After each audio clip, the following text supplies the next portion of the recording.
What's going on, everybody, and welcome to the other side of the firewall. We talk about the latest and greatest in cybersecurity news, as well as we highlight those movers and shakers and glass ceiling breakers, those people of color who've made it to the other side of the proverbial firewall. My name is Ryan Williams, and today, as always, I'm joined by Shannon Tynes. What's up? What's up? And LeVon Maynard. What's up, everybody? What is the deal? Welcome to another jam-packed week. Cybersecurity news. I'm lying, like nothing crazy happened this week.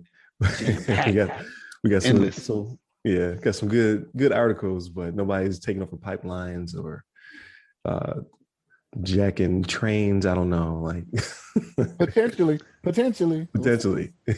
Well, after we go into this, we'll see. Yeah.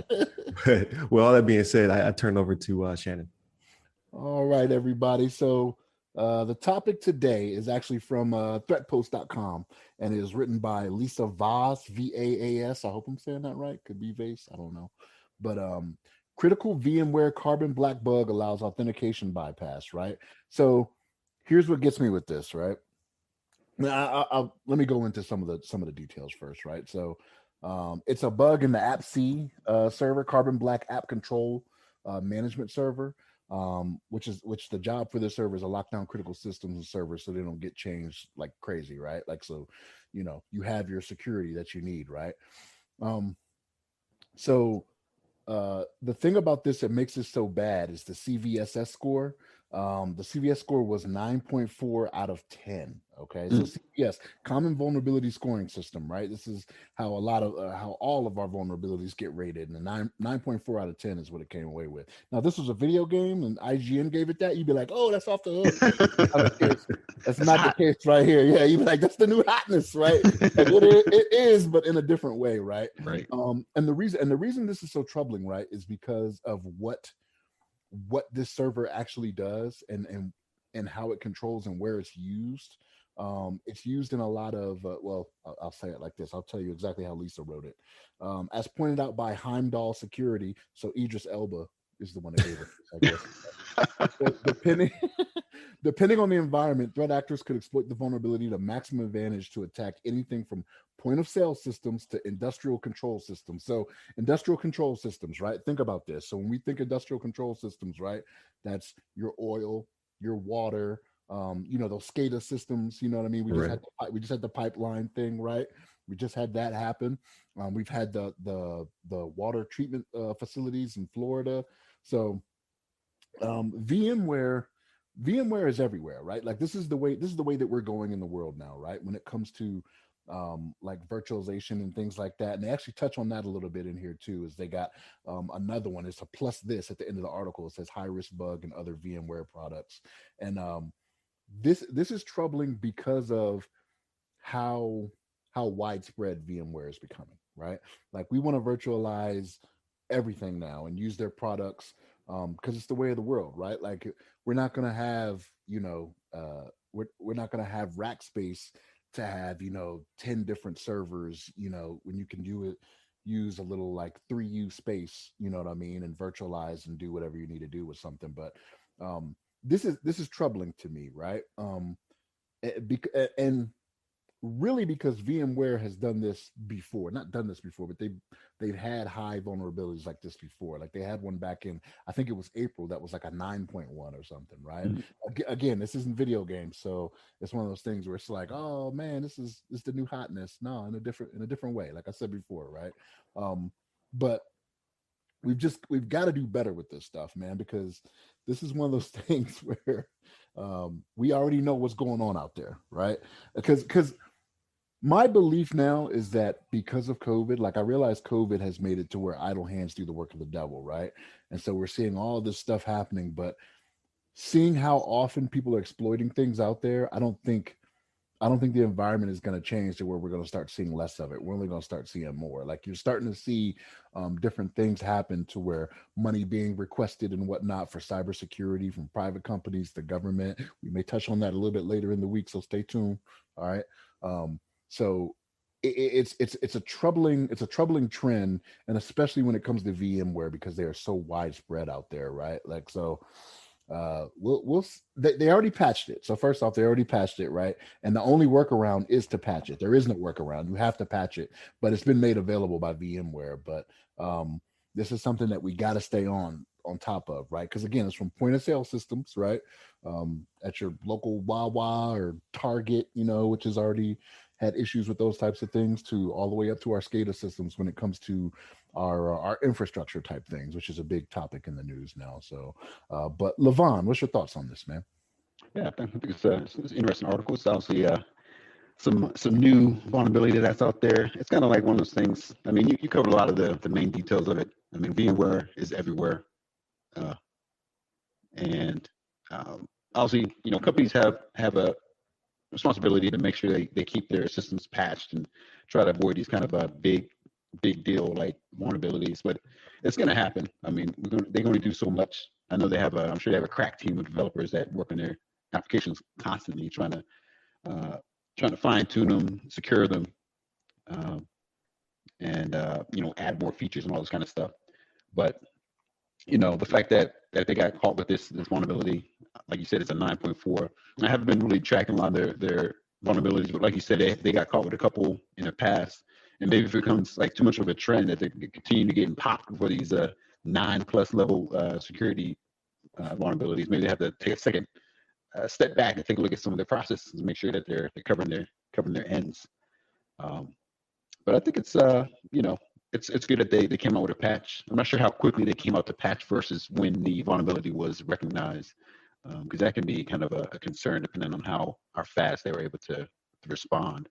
Because I think we've seen some companies in the past kind of take their sweet time, and I think we talked about it before with Google. I think Google and some other companies were setting some standards as far as how soon they would notify the public as far as when the vulnerabilities were present in applications and devices, to try to give the company the time to remediate before they had to execute on that action. But this is good. I mean, it's good that they got it figured out. Hopefully, nobody got really impacted. I don't think I saw anything in the article mentioning any specific companies that were affected.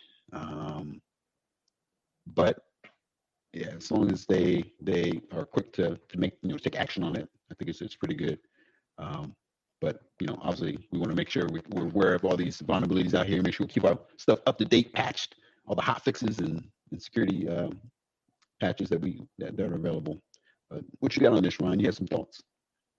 Yeah, I think you guys covered it pretty well. Like my only concern is like most vulnerabilities like this, uh, most people don't know about them, right? So yeah, the patch is out there for you to fix it and what have you. But if you don't work on the back end, like if you just have a business or a company and you don't actually have your environment on premise, then you gotta hope that someone is back there patching things, taking care of things.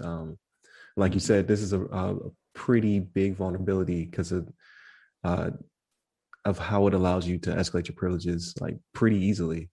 Um, so I'm just they don't really bake in security like they're supposed to, or if they do, then how does this one slip by? Like I think they say it's in an unrestricted registry. Like you just drop this file in here with this name, and then boom, you're God mode. How does that get baked in to the product from the get go? Is it because it's really old and they just been like Lego blocks just piecing on to the environment over time, or was it just overlooked? Like that's a question that's not really answered in the article, but it leads me to be concerned. Like, okay, this is going to happen again, because they can't recall the product because it's being used. Like they don't really necessarily talk about who's using it, but like you said, like environments are getting so complex, and they're moving off premise because we don't have the rack space, we don't have the cooling, all that stuff that will go into it, into these giant data servers. So like, is this being spun up, by AWS services, or is it being used with Azure or something like that? Like, are there companies like major companies like Uber or whomever that's also using these like necessarily products, but they're being spun up on servers in this VMware environment that has this vulnerability. Like, because they're not going to patch it necessarily. You have to trust that whomever you're hosting through is going to patch it for you. So there's some concern there, but it's going to happen again next month. That's right. That's right. They'll find another way of getting in. So I mean, it's safer than having it on premise where you'd have a million different companies with this vulnerability and no one in the IT department is patching it. So at least it's consolidated. But it's just it baffles me how these just keep popping up. Like who like is there? I don't know. Like for on our side for cybersecurity, you have threat hunters, right? That's a new thing. Like we're actively searching our environment for stuff like this. Like, don't they have coders that check for bugs? Like, isn't that a thing that already existed? Like, I remember seeing in several social media movies, you have coders who sit there and they continuously generate code. Is there somebody on the back end who scrubs their code? Because obviously, I forget which social media movie it was, but like they would just be hanging out there just doing 12-hour rounds building code. Right. Like who's the man or woman who comes behind them doing another 12 hours? Like, okay, this is bad. Yeah. This code is trash. Right. I take after Chuck D and Flav, man. Don't believe the hype. That's just the movies, man. That's not the real deal. Like there's no money to be made doing that, right? Like because we've talked about this before in the past. Like how much time are you going to put into it before you put it out there to the public to make your money, right?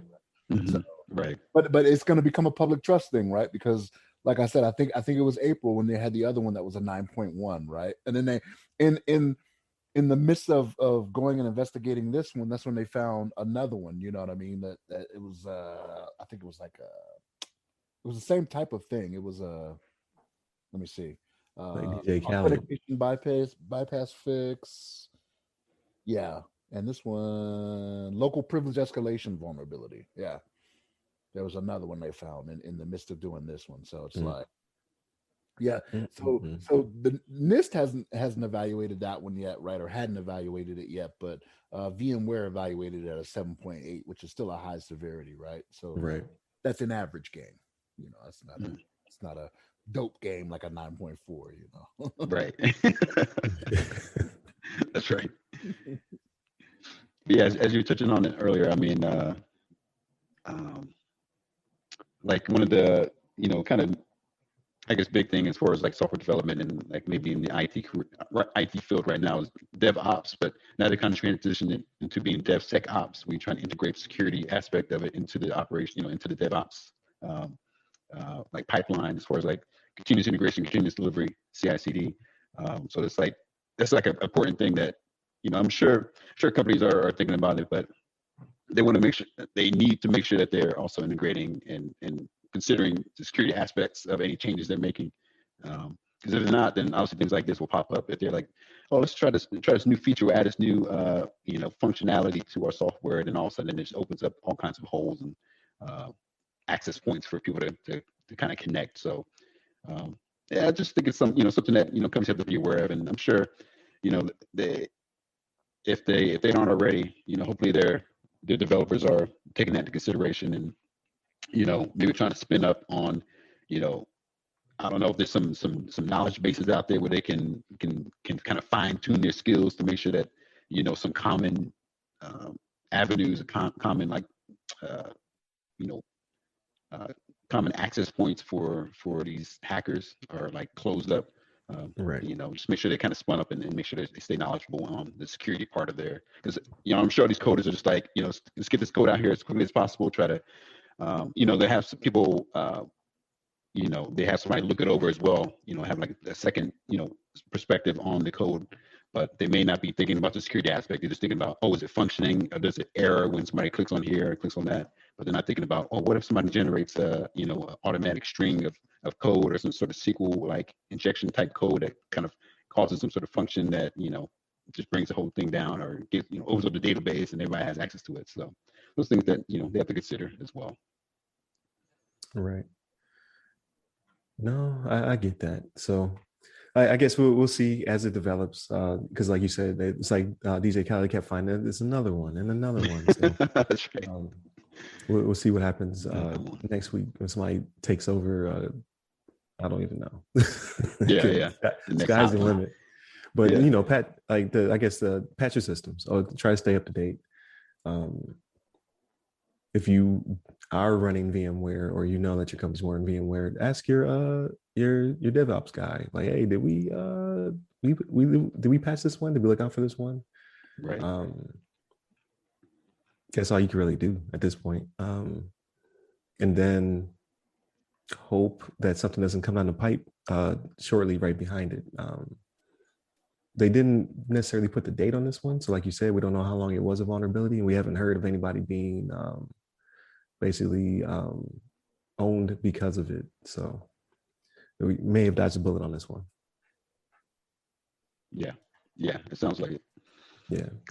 Like you guys were talking about before, I know like a lot of big companies use VMware, and including the DOD is very big into VMware. So it's all over the place. And it was, if somebody was able to, take advantage of this, then it could have been a big deal because I know a lot of people use it.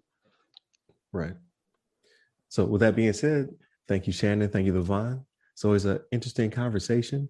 The rest of this week kind of so we talk about VMware today, and then tomorrow we kind of go into a department of the government who was asking for more money to shore themselves up from vulnerabilities like this, and then we go into a discussion in which we talk about a quote unquote pen tester catching 7 years for the work that he did as well. So stay tuned throughout the week and definitely check out the social media. So that's www.theothersideofthefirewall.com, where you can get to all of our different accounts, which are also in the description. You can also hit us up personally. I'm at RY Security Guy. That's RY Security Guy on LinkedIn, Twitter, IG, TikTok, and Clubhouse. And LeVon?